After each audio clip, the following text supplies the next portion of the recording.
The night I found the key, I honestly thought my marriage had already ended, and I was just the last person to know. It was a little after midnight. Rain was tapping against the garage roof, slow and uneven, the way it does in Portland when the weather can't decide if it wants to commit. Mara had come home late again, said something about inventory at the bakery, kissed the side of my face like she was afraid to look directly at me, then went upstairs to shower. I was carrying a basket of laundry out of the dryer when I noticed her trunk hadn't latched all the way. The dome light inside her car was still on, glowing pale yellow through the garage. I almost shut it and walked away. I wish I had sometimes. Instead, I lifted it. There was a canvas grocery bag tucked behind her spare tire cover. Inside were 3 folded t-shirts, a package of men's socks, a gray hoodie too small for me, a receipt for a twin mattress, and a key on a cheap blue plastic tag with an apartment number written in black marker. I stood there with the laundry basket against my hip, staring at those things like they were evidence from someone else's life. When Mara came down, her hair wet, wearing the old OSU sweatshirt she always slept in, I put the key on the kitchen table between us. She looked at it, then at me. "Please don't ask me tonight," she said. That was all. Not "it isn't what you think." Not "let me explain." Not even a lie good enough to be angry at. Just "please don't ask me tonight." And I remember thinking very clearly that there are sentences that don't break your heart all at once. Some sentences just put a crack in it, and then every quiet second afterward makes the crack widen. Before that night, if you had asked me what kind of woman my wife was, I would have said honest before anything else. Mara was 37, managed the morning shift at a family bakery on Division Street, and had the kind of tired kindness people mistake for softness until they try to take advantage of her. She remembered regular customers' names, their kids' allergies, which old men wanted their coffee refilled without being asked. She could make a teenage cashier stop crying in the stockroom with one sentence, and make a vendor twice her size apologize by just staring at him long enough. I was 39 and worked maintenance for an elevator company. Not glamorous, but steady. I spent my days in machine rooms, hotel service corridors, hospitals, office towers, listening to motors, smelling brake dust, checking cables, replacing worn rollers, signing off on things nobody noticed unless they failed. I liked that about the work. If I did my job right, people went up and down without thinking about me. Mara used to tease me that I had the personality of a load-bearing wall. Strong, she'd say, tapping my chest with 2 fingers, but emotionally painted beige. She wasn't wrong. We lived in a small blue house in southeast Portland with a narrow driveway, a kitchen floor that sloped slightly toward the back door, and an old orange cat named Miso who acted like he paid the mortgage. We weren't rich. We had a whiteboard on the fridge where Mara wrote bills in different colored markers, and I pretended not to be impressed by how neatly she kept our whole life from falling behind. Our mornings were the best part. She opened the bakery most days, so she was usually up before 5. I'd wake to the smell of coffee and the tiny metallic click of her travel mug lid. Half asleep, I'd come into the kitchen, find her standing barefoot on the cold tile, reading the weather on her phone while Miso yelled at both of us like a landlord. We had 2 cracked ceramic mugs we refused to throw away. Mine had a faded mountain on it. Hers said, "I'm not bossy, I'm operationally gifted." She bought it for herself and laughed every time she used it. Friday nights, if neither of us was too exhausted, she'd bring home whatever the bakery couldn't sell. Day-old sourdough, slightly ugly croissants, cinnamon rolls with the icing smeared to one side. I'd make pasta, usually too much garlic, and we'd eat at the little table by the window, while the dryer thumped in the hallway, and Miso pretended not to want bread. It wasn't a perfect marriage. I don't trust anyone who says theirs is. Mara could go quiet for hours when something hurt her. I could turn practical when I should have been tender. She came from a complicated family, and I came from one that got small too early. My father died when I was 17. After that, my mother started saying, "You're the man of the house now," like it was a promotion instead of a weight. I learned how to fix sinks, fill out insurance forms, sit through hospital appointments with relatives, and act calm while adults fell apart around me. By the time I met Mara, I was tired in places I didn't have names for. She knew that. The first time I told her, I was afraid my whole life would turn into people handing me broken things. She didn't tell me I was selfish.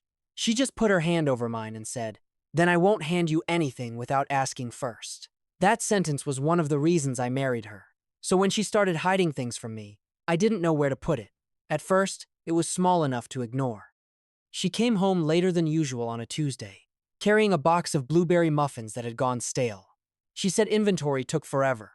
The next week, she missed dinner because she had to help close the books. even though she had never once described bakery paperwork as anything urgent. Then there were the phone calls. Mara had never been weird about her phone. We weren't one of those couples who read each other's messages. But if my phone was closer, she'd ask me to check the weather. If hers buzzed while her hands were covered in dough, she'd tell me to see who it was. Then suddenly the screen was always face down. The passcode changed. Notifications went private. One night, I came downstairs for water and found her on the back porch in slippers and a cardigan, hunched against the cold, whispering into the phone. "I can't bring him here yet," she said. I stopped in the hallway. The refrigerator hummed behind me. Outside, rain ticked on the metal railing.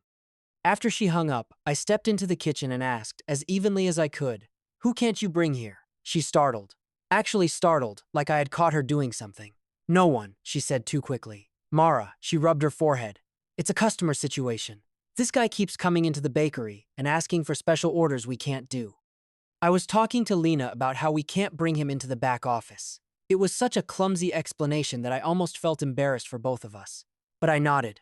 That's the thing about trust. Sometimes it makes you generous. Sometimes it makes you stupid.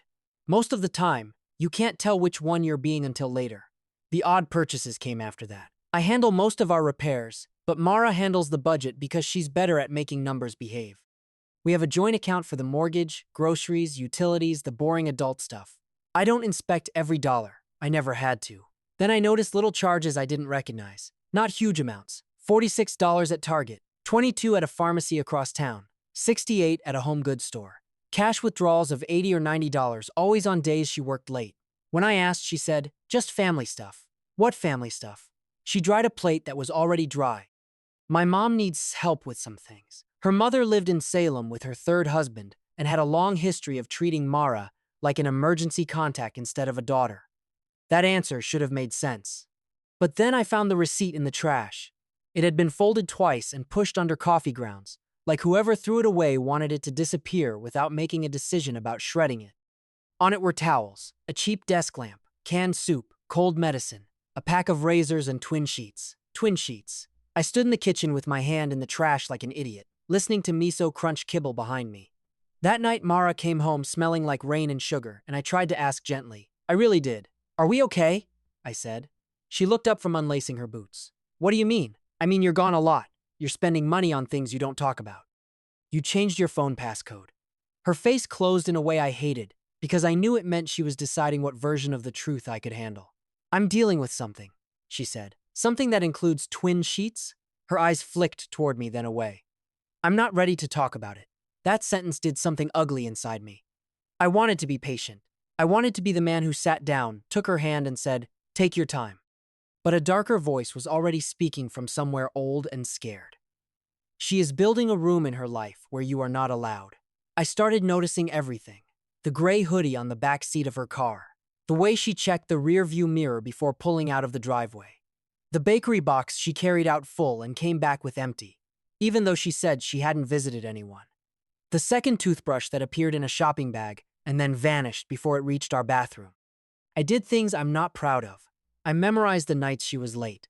I looked at the mileage on her car once and then hated myself for it.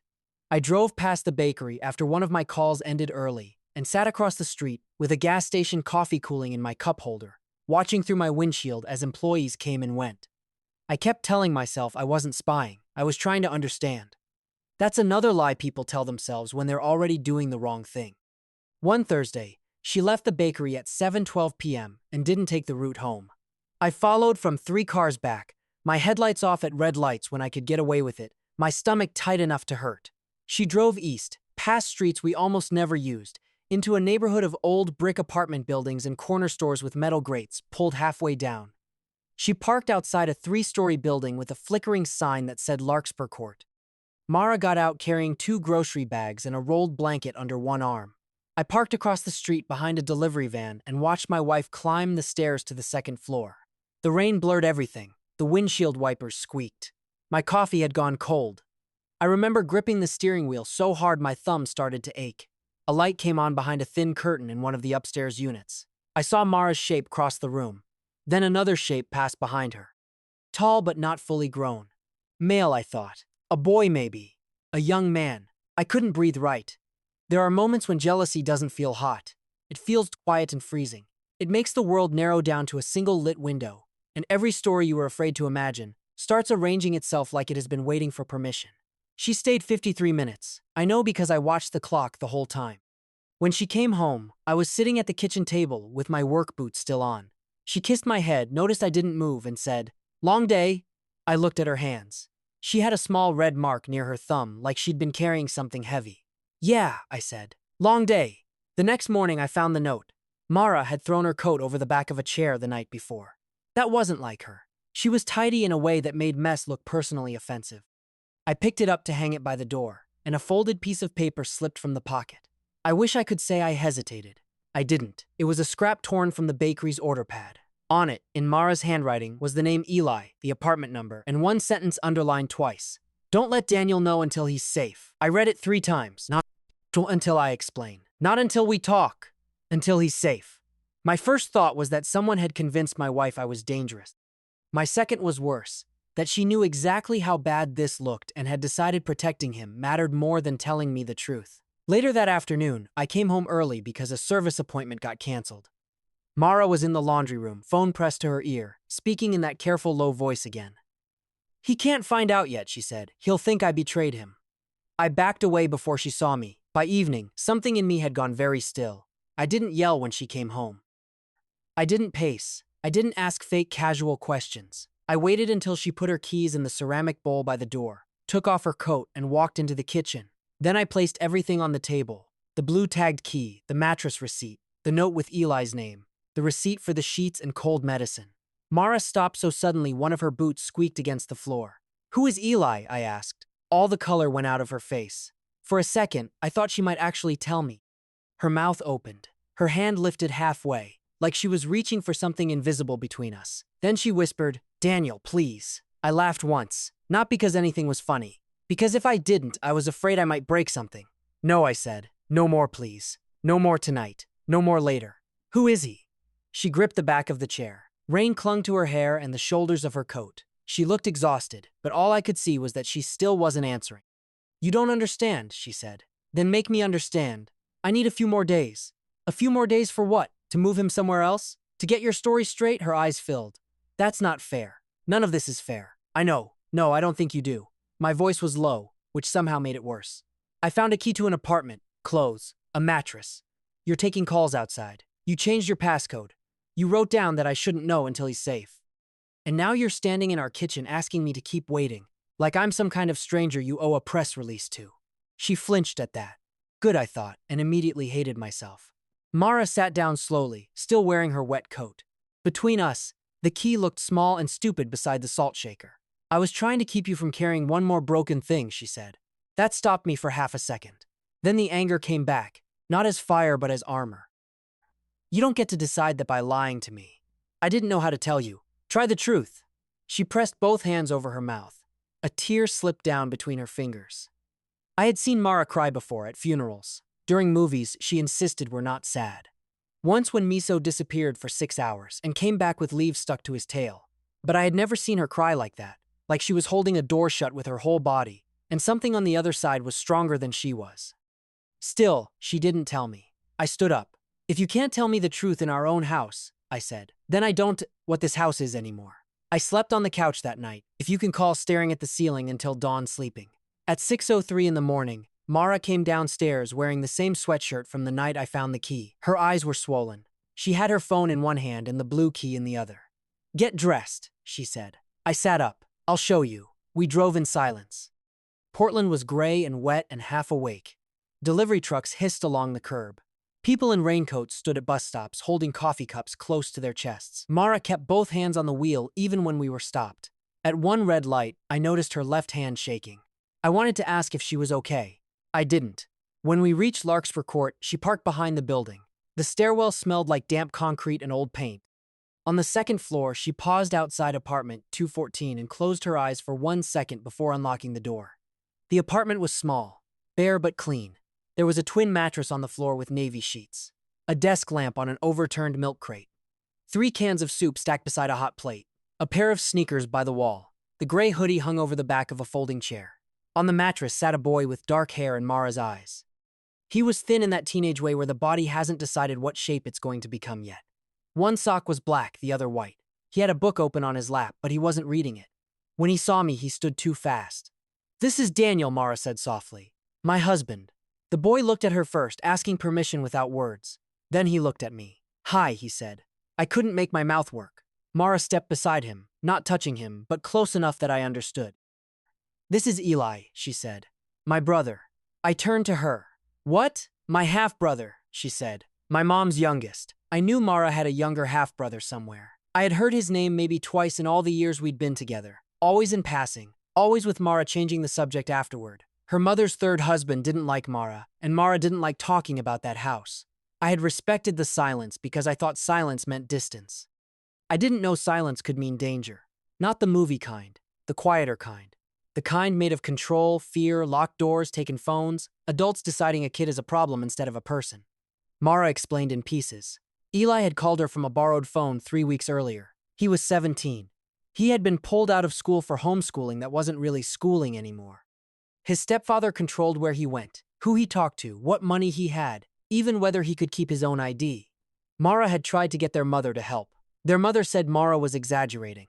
Eli called again after walking 2 miles to a grocery store just to use the phone. Mara contacted a legal aid office, then a youth advocate, then a friend of Lena's who knew someone who worked with minors in unstable homes. Nothing moved quickly. Everything required forms, calls, proof, appointments. In the meantime, Eli needed somewhere safe for a few weeks, somewhere his stepfather wouldn't think to look while they figured out the proper legal route. "So you rented an apartment," I said. "My name isn't on it," Mara said. "Lena's cousin had it empty between tenants. I'm paying cash until we can do this the right way. I know that sounds terrible. It sounds like something you should have told me." Ellie looked down at the floor. Mara's face crumpled, but she held herself together. "I know." I looked around the room again. The twin mattress, the soup, the lamp, the hoodie. All the evidence I had turned into betrayal in my head. All of it was just a scared kid trying to sleep indoors. My shame arrived slowly, then all at once. "Why didn't you tell me?" I asked, but the anger had gone out of it. Mara swallowed. "Because of what you said after your aunt moved in with us for those 2 months. About how you felt like every crisis in every family eventually ended up in our living room. You said you couldn't be everyone's rescue boat anymore." I remembered saying that. I remembered standing in this very kitchen, exhausted after work, after my aunt had criticized the way Mara loaded the dishwasher and left her medication schedule on our counter for me to manage. I remembered saying, "I feel like people see me and just start handing me broken things." Mara had gone quiet then. I thought she was giving me space. Maybe she was memorizing a boundary I had thrown like a brick. "I was going to tell you," she said. "I swear I was. I just needed Eli safe first, and then every day I waited made it harder. I knew how it looked. I knew you'd think. That you betrayed me," I said. Her eyes met mine. "Yes." Ellie sat back down on the mattress, shoulders hunched like he wished he could fold himself smaller. I took one step toward him, then stopped. I didn't want to crowd him. I didn't want to perform kindness to make myself feel less guilty. "I'm sorry," I said to him. He shrugged, eyes still down. "You didn't know." That was worse than if he had blamed me. On the drive home, Mara offered to explain more, but I told her I needed to think. Not because I wanted to punish her, because I was afraid that if I opened my mouth, everything that came out would be about my hurt, and for once my hurt wasn't the only thing in the room. I drove alone that night, after dropping her at the house. I took I-205 north with no destination, my turn signal ticking too loudly whenever I changed lanes. My phone lit up twice with messages from Mara. I didn't read them. I stopped at a gas station, parked beside the air pump, and sat there without getting out. I thought about my father, not the hospital version of him, the real one. Work boots by the door, whistling badly while making pancakes, calling me kiddo, even when I was taller than him. After he died, people kept telling me I was strong. I learned to hate that word. Strong meant nobody asked if I was scared. Strong meant I could carry groceries, grief, my mother's panic, unpaid bills, my sister's college applications, the leaking basement, all of it, and still get good grades because people were counting on me. So I built a life where I was useful but careful, helpful but with walls. I married a woman who saw the walls and never mocked them. Then she found one of the only situations that could hit every old bruise I had. And instead of trusting me, she tried to spare me. And instead of trusting her, I followed her car in the rain. Neither of us had been our best selves. That was the hardest part.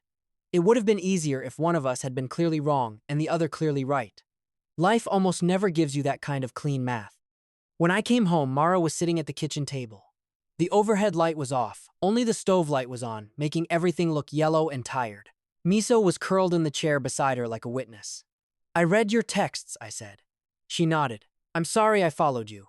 Her face changed a little. She hadn't expected that to be my first sentence. I'm sorry I checked receipts and mileage and turned into someone I don't respect, I said. I'm sorry I let fear write the whole story before you could tell me yours. She looked down at her hands.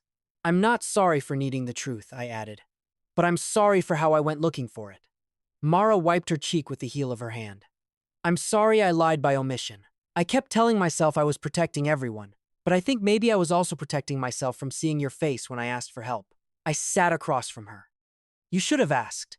I know. I might have been scared. I know. I might have said the wrong thing at first. A tiny sad smile moved across her mouth.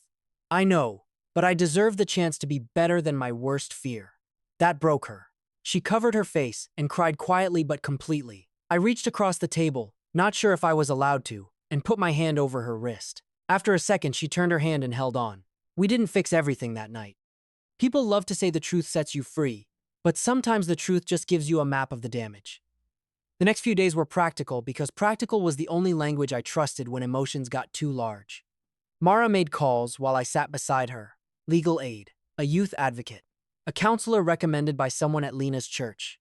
I wrote numbers on a yellow pad and asked questions in my elevator maintenance voice, the calm one people trust when they're trapped between floors. We went through our budget together. Every hidden purchase came out into the open. The rent arrangement, the cash withdrawals, the groceries, the bus pass, the replacement phone Eli used only to contact Mara and the advocate. I brought my toolbox to the apartment and fixed the loose strike plate on Eli's door. It took 10 minutes. The whole time, he sat at the little folding table pretending to read. When I finished, I said, "It should latch better now." He nodded. Thanks. I wanted to say something meaningful, something warm and reassuring. Instead, I said, "Don't put too much weight on that milk crate. It'll crack." He looked at the crate, then at me. Okay. On the way home, Mara said that was very you. What was? Showing affection through structural warnings. For the first time in weeks, I laughed. Not much, but enough. Eli didn't move into our house. That was important. Not because I didn't want him safe, but because Mara and I agreed that panic should not make permanent decisions. The advocate helped arrange a temporary placement with a family connected through their program once the right papers were filed. Until then, the apartment remained a bridge, not a secret. We told each other everything after that, even when it was awkward. Especially when it was awkward. I told Mara there were moments I still felt angry that she had hidden so much. She told me there were moments she still felt afraid I would resent Eli for needing help. Neither of us liked hearing those things, but we listened anyway. About 2 weeks later, the real test came at the bakery. I was there near closing, picking Mara up because her car was in the shop for brakes. The place smelled like yeast and cinnamon and the last burnt coffee of the day. Mara was wiping down the pastry case. Lena was counting the register. I was leaning near the door, scrolling through work emails, when a man came in who made the room tighten. I knew before anyone said his name. He was broad, red-faced from the cold, wearing a canvas jacket and the expression of someone used to being obeyed. Mara went still behind the counter, towel in her hand. Lena's eyes flicked to me. I'm looking for Eli, the man said. Mara's hand closed around the towel. He isn't here, she said. Don't play games with me. I stepped away from the door, not fast, not aggressive. Just enough that he noticed me. We can call someone who can help you with that, I said. He looked me up and down. Who are you? Daniel. His eyes sharpened. So you're the husband. Mara's face had gone pale. A month earlier, I might have let anger take the wheel. I might have matched his volume, stepped too close, made the whole thing about proving I could protect what was mine. But looking at Mara behind that glass case, still holding a towel she didn't need, I understood something. Calm is not weakness when everyone expects you to explode. If you have questions about Eli, I said you can speak to the advocate or the proper authorities. You're not getting information from Mara at her workplace. He scoffed. This is family business. No, I said. This is a bakery. And you're done here. For a second, I thought he might push it. My heart was pounding hard enough that I felt it in my throat. Lena had her phone in her hand under the counter. Mara wasn't breathing right. Then the bell above the door jingled behind him as 2 customers walked in. Regulars, I guessed. An older couple in matching rain jackets. The man looked around, saw witnesses, and his confidence shifted. This isn't over, he said. I didn't answer. There was nothing useful to say to a sentence like that. He left. The bakery stayed silent for 3 full seconds after the door swung shut. Then Mara put the towel down very carefully and disappeared into the back. I followed her to the stockroom. She was standing between flour sacks and plastic buckets of frosting, one hand pressed against her chest. "I'm okay," she said immediately. "No, you're not." That time, she didn't argue. I stood with her until her breathing slowed. I didn't touch her until she reached for me first. When she did, she held onto the front of my jacket with both fists like she was afraid the floor might move. "I'm sorry," she whispered. "For what? For bringing this into our life." I thought about the blue key, the mattress receipt, the way I had imagined betrayal because it was easier than imagining my wife alone with fear. "You didn't bring it into our life," I said. "You were already standing in it. I just didn't know." That night, after we got home, my phone buzzed. It was a text from an unknown number. Mara said, "That's Eli." The message was only 6 words. "Thanks for not sending me back." I sat on the edge of our bed and stared at it until the screen dimmed. I had received praise at work before. "Good job on the repair. Thanks for coming out so fast. Elevator runs smoother now. Nice work." Nothing had ever landed like those 6 words. A few months have passed since then. Eli is in a better place now. I won't pretend the process was smooth, or that every adult suddenly became reasonable, because that's not how real life works. There were forms, delays, ugly phone calls, and nights when Mara sat at the kitchen table with her head in her hands while I made tea neither of us drank. But he's enrolled in school again. He has people checking on him who know what they're doing. He comes by sometimes for dinner, though he still acts like accepting a second helping of pasta is a legally binding contract. He and Miso have developed a strange friendship, based mostly on mutual suspicion. Mara and I started counseling. I used to think counseling was for couples one argument away from divorce. Turns out it's also for people who love each other and still manage to hurt each other in the exact places they were trying to protect. We talk more now. Not perfectly. Sometimes Mara still goes quiet when she's scared, and sometimes I still turn into a repair manual when I should be a husband. But we catch it sooner. Our mornings came back slowly. The coffee, the cracked mugs, Miso yelling like he's been neglected since birth, Mara reading the weather while I stand barefoot on the cold tile. Some mornings we talk about nothing. Some mornings we talk about hard things before the sun is fully up. The blue key is in the junk drawer now, next to batteries, takeout menus, and a tape measure that always disappears when I need it. I kept it because I don't want to forget, not because I want to punish Mara, because I need to remember how certain I was. I was certain that key meant betrayal. I was certain the hoodie meant another man. I was certain the apartment was proof my marriage had a secret room built to keep me out. But sometimes the thing that looks like betrayal is fear. Sometimes the secret is not an affair or a scheme or some dramatic cruelty.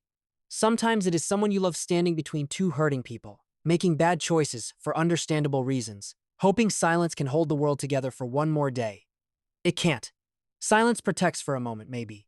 Then it starts charging interest. I still wish Mara had told me sooner. She knows that. I still regret following her, I know that. We don't wrap either truth in prettier paper.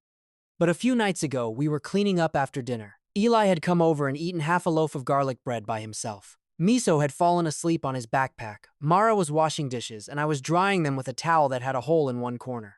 She looked at me and said, "Are we okay?" I thought about giving the easy answer.